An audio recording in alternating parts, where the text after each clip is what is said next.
journaliste correspondant auprès des Nations Unies à Genève. Je suis correspondant entre autres du Soleil Dakar et j'ai créé le magazine panafricain Continent Premier. Et pour cette manifestation pour laquelle vous êtes ici aujourd'hui, et je vous remercie.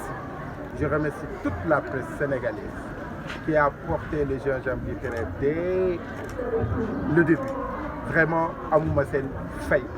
Donc, je suis l'initiateur du gingembre littéraire du Sénégal sur le vivant ensemble.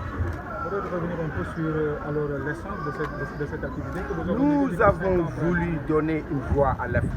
Parce que très souvent, les informations qui nous viennent d'ailleurs, qui nous parlent de nous, qui nous disent, qui nous déterminent, nous mettent dans des postures inconfortables, comme si les Africains étaient incapables de savoir, comme si nous n'avons pas été et que nous sommes aujourd'hui encore plus que jamais le berceau de l'humanité.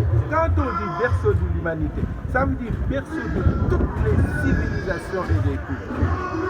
Si nous avons malheureusement été absents des débats, malheureusement cela fait que on nous décrit, on nous dit qui nous sommes et on nous dit même ce que nous devons penser ou manger ou boire. Alors qu'il y a une masse critique d'intelligence aujourd'hui plus que jamais. Et nous avons voulu en Suisse, où nous avons lancé d'abord le gingembre littéraire, donner une voix de l'Afrique. Mais ce n'est pas pour jeter des fleurs sur l'Afrique. Nous voulons juste, comme le fait un excellent journaliste, insister sur les faits, les interroger. Parce que souvent, on pense que l'Afrique est le continent des effets sans cause ou des causes sans effet. Non, ce n'est pas possible. Donc, même quand il y a des guerres quelque part, on dit que ce sont des guerres ethniques. Alors que les gens se battent pour accéder au pouvoir, pour accéder aux ressources, d'où la thématique aujourd'hui. Donc, vous voyez, donc, le gingembre littéraire est une pensée, une volonté partagée entre Africains, mais aussi des amis européens. Parce qu'en Occident, tout le monde ne croit pas que les Africains sont des enfants qu'il faut guider. Non, il y a aussi des parents, des amis, des vrais frères en Europe qui comprennent les vrais enjeux d'aujourd'hui plus que jamais. Et que quand on parle d'humanité, de fraternité, d'égalité, de justice, il ne faudrait pas que ça soit uniquement pour les Occidentaux, pour les Blancs, pour être Grecs, et que les Noirs et les autres n'existaient pas. Et nous avons réussi à partir de la Suisse à donner de la voix à l'Afrique, ce qui nous a permis de faire un excellent grand débat avec le monde diplomatique, au journal Le Monde, au siège, pour le dire, nous voulons refonder les relations entre l'Europe et l'Occident. Et ça, c'est un Africain, un Sénégalais, un membre de la presse sénégalaise qui a un initiative. Pouvez-vous revenir sur le choix de la thématique et la question des... Parce que le Sénégal, nous avons vu que cette manne qui existait déjà, parce que Senghor disait, avant de partir, si vous vous en souvenez, je sais que certains parmi vous sont très jeunes, mais Senghor disait qu'en partant, après quelques années, nous allions exploiter le pétrole. Il le savait. Abdou Diouf, je ne sais pas qu'est-ce qu'il a fait par rapport à ce domaine. C'est mon grand frère, je ne veux pas trop le critiquer parce que peut-être qu'il avait aussi ses raisons. Mais Abdoulaye Wade l'a dit, mais il a dit que lui, il n'allait pas toucher au pétrole. Macky Sall, il est jeune, il est ingénieur, il a pris sur lui de forer, d'avancer et de nous donner notre pétrole et notre gaz. Maintenant, ça doit nous apporter au minimum 700 milliards dans le budget par an, sans compter la réduction des coûts de l'énergie. Nous avons avec ce secteur plus de 3000 emplois qui sont liés.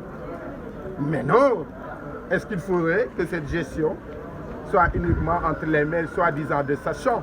Nous voulons que la gestion soit entre les mains des sachants, mais que nous, peuple sénégalais, d'autant plus que notre constitution, vous vous rappelez tous de cet article 25E, etc., qui dit que les ressources humaines appartiennent au peuple, nous devons savoir ce qui nous appartient et qu'on se les partage. Il n'est plus question que nos jeunes aillent mourir dans les mers, alors que nous sommes le passé, le présent et l'avenir de l'humanité.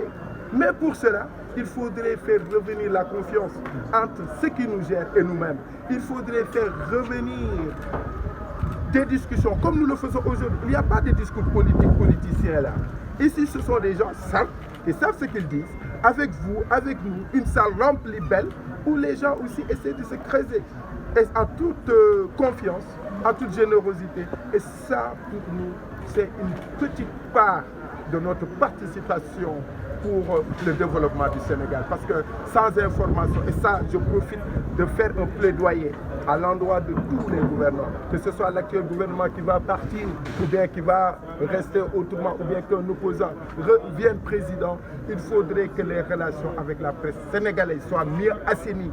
Les moyens qu'on donne à d'autres journaux à l'étranger, qu'on les donne à nos journaux. Parce que si notre presse comprend les enjeux internationaux, il y aura moins de quiproquos entre la presse et les dirigeants, mais en même temps, parce que souvent on dit, la presse est sous la pression de l'opposition ou bien des intérêts financiers, etc. Mais il faudrait que le gouvernement appuie la presse. S'il y a des sujets comme celui-ci qui demandent beaucoup de maîtrise, ils n'ont qu'à appeler, je ne sais pas, au ministère, au palais ou ailleurs, les rédacteurs en chef de chaque journal. Qu'on les briefe. Gars, voici ce qui se passe. Voici comment nous le pensons. Parce que les Suisses sont très intelligents. Comme je vis en Suisse, je ne prends pas tout d'eux, mais il y a une chose fondamentale, c'est-à-dire la convergence. Chez les Suisses, ils peuvent se battre, tout ce que tu veux. Mais quand leurs intérêts sont là, ils se parlent entre eux et ils font tout pour sauvegarder les intérêts. On peut être différents, mais unis dans nos intérêts. C'est ce qui nous donne de la paix, c'est ce qui nous stabilise et ce qui nous permet d'être forts.